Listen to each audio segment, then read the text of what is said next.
All right. Hello, my fair friends. See what's happening with the Facebook Live producer. And see, here we go. All right, now I think we're live. I literally have no idea how much time because it varies on when they're actually going to let me go live. So it is Tuesday, May 5th. For those who celebrate, I guess it's Cinco de Mayo. So I hope that you are full of spring celebration. We had some nice, good sunshine, and I took a garden walk with my son this morning, and we talked to the fig tree that we planted this weekend. And I am super excited for today's talk because today we're going to do one of the topics that's like near and dear to my heart. All right. And I call this topic work instead. All right. The easiest way to comprehend it is around drinking, right? And then what happens when you don't stick to plan? Okay. Y'all, you got two choices out there in the world. Okay. You can make plans, all right, and do your level best to show up to them and beat the shit out of yourself when you don't. Or you can make plans, do your level best to show up to them, and be kind to yourself when you don't. Okay? We are in, we're like on the first Tuesday in May. I started doing these Facebook Lives in March. So I have well more than 30 days under my belt.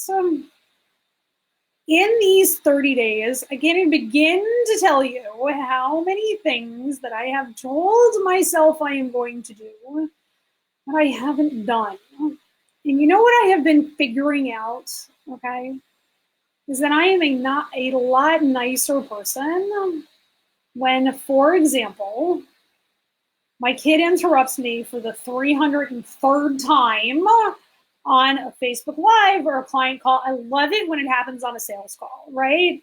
My kid comes up because it's 3 o'clock in the afternoon, which is about the time. I mean, y'all know about the witching hour, right? It's about the time when the kids lose it, right? And I'm home with 3 of them, the oldest of whom is 12. All right, and all this kid wants, like it's my middle kid, and all he wants is to remember that he is a soft and snuggly person and that he can get through the day, right? And this happens, all right, and sometimes I can accommodate it and sometimes I can't because I'm showing up and doing other things because, as I'm fond of saying, I got a business to run, right? Well, here's what happens, okay? I am showing up to my work, all right? And something happens. My internet goes down. I think probably on, like, there's nobody who hasn't been a victim of my internet going down, right? And my internet goes down. My kid comes up and interrupts. I set, like, y'all, I'm so good at scheduling. And most of the time I'm super good at showing up, but it doesn't always work because my kid goes into meltdown. The car doesn't start. You know, our cars are parked. We already had to replace 1 battery during coronavirus. Frankly, you'd be shocked if I don't have to replace 2. Right? Things happen. Things happen. Okay? And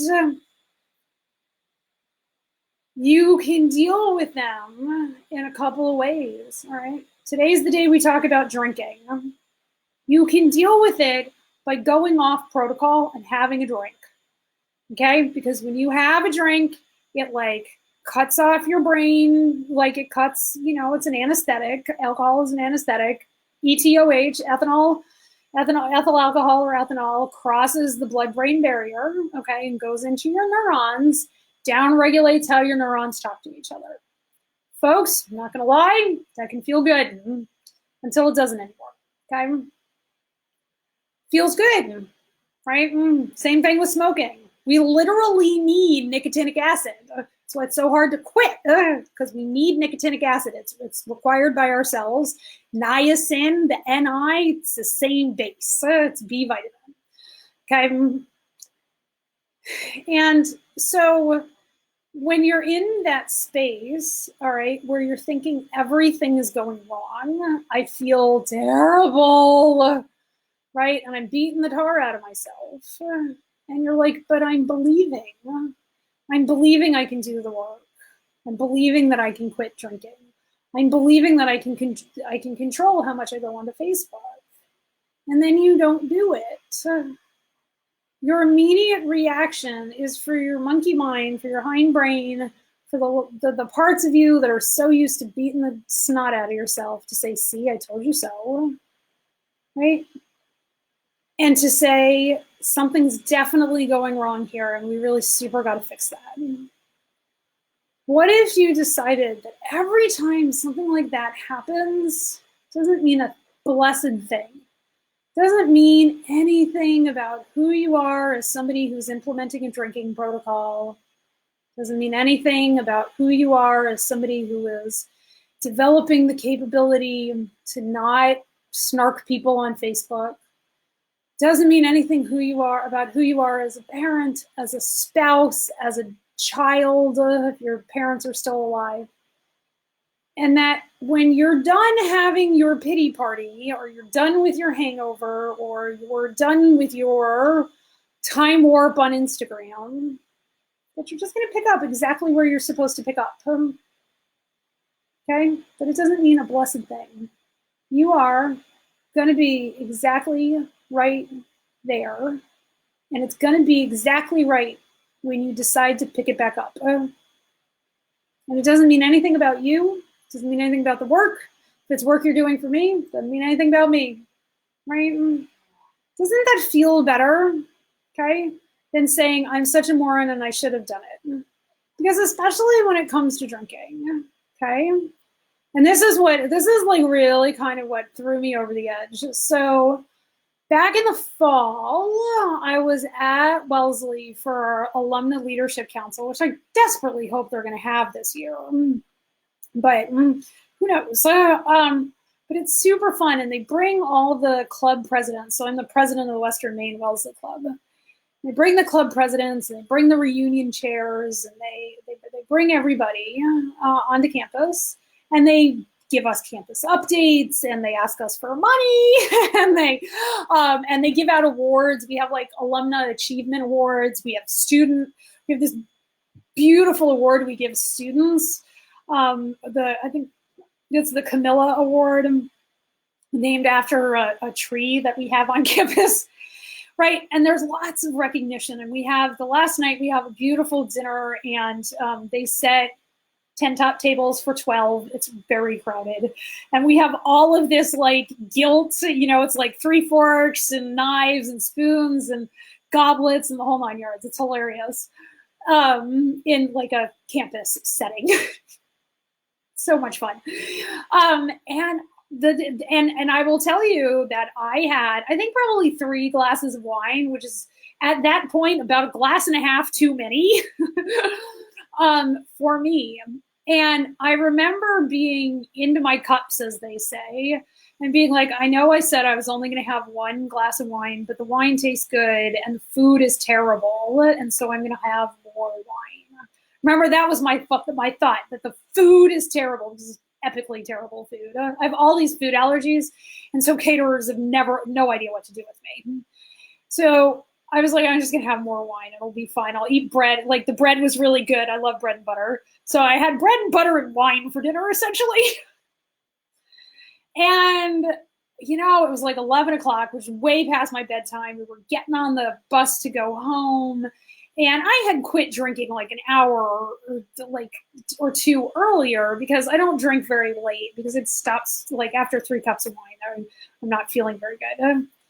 And then I went and I laid down, and then the sweats started. Okay. And I was a little spinny, and I was clearly intoxicated. Right. And I didn't sleep like at all that night. I didn't sleep at all. It was like, and I woke up with a hangover, and it was terrible. Okay. And I mean, I took some Advil, and I, had vitamin C, and I did all the things, right? And I remember being on the bus going back, or I was in my car going back to campus because we were leaving that day. And I was like, well, shit, I didn't mean to do that. Now did I? What am I going to do about it? And I realized, and I can see myself driving through Natick, Massachusetts in my lovely little stick shift Subaru, being like, oh, wait, I can accept that those are the choices that I made. And then I had this thought, boy, this food is terrible. I'm going to drink more wine. And I can beat myself up for what I did. Or I can say, I made that choice. And here are the consequences of that choice. And I get to make a new decision. It's a new day. I always get to make a new decision. And I can pick up my drinking journey and my stopping over drinking journey from exactly there, right? And not beat myself up, okay? And I realized almost the minute I had that thought, I was like, oh shit. I listened to my coach and her, and the woman who runs the Take a Break podcast, who also happens to be a Wellesley woman. Okay, so there are a couple of us who are life coaches in the life coach school. And I was trying to, I went into that night before trying to use emotional energy to figure out that life's more fun without alcohol, because that's what Brooke and Rachel were talking about on the podcast. And it had come out as I listened to it driving down to Wellesley a couple of days before. And I realized all of my willpower was exerted for the whole weekend, willpowering myself not to drink. Okay? And that's the belief bludgeon. I know I can have more fun if I'm not drinking. It didn't work. Totally didn't work. And I drank more than I wanted to on the final night. I didn't drink more on the previous nights. I drank more on the final night, because you can't stop over drinking from willpower alone. If people could do that, Alcoholics Anonymous wouldn't exist. Stop over drinking wouldn't exist, and alcoholism really wouldn't be a problem. Okay, because most people try and do it by willpower. Same way they try and diet by willpower. Same way they try and make more money by willpower. Willpower, my friends, if it worked, I wouldn't be sitting here talking to you. I'd be lounging on a beach somewhere on a private island, not worrying about coronavirus, because I got willpower in spades. And so what that kind of all means is that we got a choice about when we do use our belief bludgeon, okay, and we try and willpower ourselves into a new life, what we're going to do about it when we recognize it. And you can either recognize it that you are the exact right spot that you're supposed to be,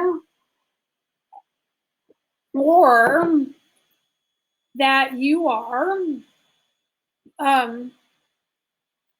you should have done better, right? And I promise you're in the exact right spot you're supposed to be feels a hell of a lot better than I should have done better, right?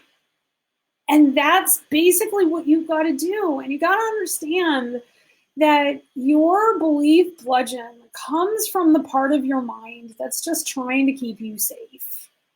Okay? Your hindbrain has, when you were young, your forebrain didn't exist. It literally didn't exist. It starts developing, okay? It really ramps up in development, okay? After you have your puberty brain changes. So first you got to go through the ramp up to puberty where your amygdala is growing, and that is your hindbrain, my friend. That is the seat of your emotions. Okay, and that grows first. All right, and then the rest of your brain catches up. Because what happens is that if you are an emotional being and it's 25,000 years ago, all right, or even further back in evolutionary history than that, and your emotions develop first, your fight or flight mechanism develops, and you live because you outrun the tiger or the mastodon or the earthquake or whatever it is, right? And so we've been selected for that. And so when we look at that, and we look at how our brains are trained to react, that's the conversation that we've mostly been having. And I call it the belief bludgeon, because now all of a sudden you have a forebrain that is trying to say, hey, let's do it a little differently. Hey, I'm over here. Let's do it a little differently. We are lovable. We are worthy. We are kind. Our truest, highest nature is when we're actually gentle to ourselves, right? And essentially that part of your brain has got to believe with no evidence, right? And your hindbrain takes all the evidence of the world around you, everything you can see, everything you can hear and smell and taste and touch. And it takes all of that evidence and interprets it that things are going wrong, because that's how it keeps you safe. Okay? When it's not going wrong, your hindbrain is nothing to do. It does not like nothing to do. It is like my 10-year-old. Mom, I'm bored. Mom, I'm bored. Like, how many of y'all's hindbrains say that to you? Because it's looking for a story. It especially loves a story with a cliffhanger, okay? And so if I'm driving in my car, nursing a hangover with my cheap-ass coffee from the hotel, right? Though I may have gotten myself some Starbucks that day. Either way, it's not my husband's coffee, which is the best coffee. My brain can either be like, how am I going to deal with this? Am I going to beat myself up and give myself another problem to solve about how I can't control my drinking? Or am I going to say, that's super interesting. Hello, problem-solving thought. Come on in. Join me for a cup of coffee, won't you? Because boy, didn't we have a party last night. Why don't you go sit down on the couch and stop worrying about it? It's totally okay, right? And then you find that thought and you say, okay, that's one option. Maybe another option is last night happened exactly the way it was supposed to happen. And there's so much I can learn from that. And you come at it from wonder and curiosity, which is always your higher brain thinking. Your hindbrain does not come from wonder and curiosity. Your hindbrain hates wonder and curiosity and does its whole entire life is designed around keeping you from wondering a blessed thing, whether it's how to solve a calculus problem, okay, or how to tolerate boredom, or how not to take a drink and write a drinking protocol, right?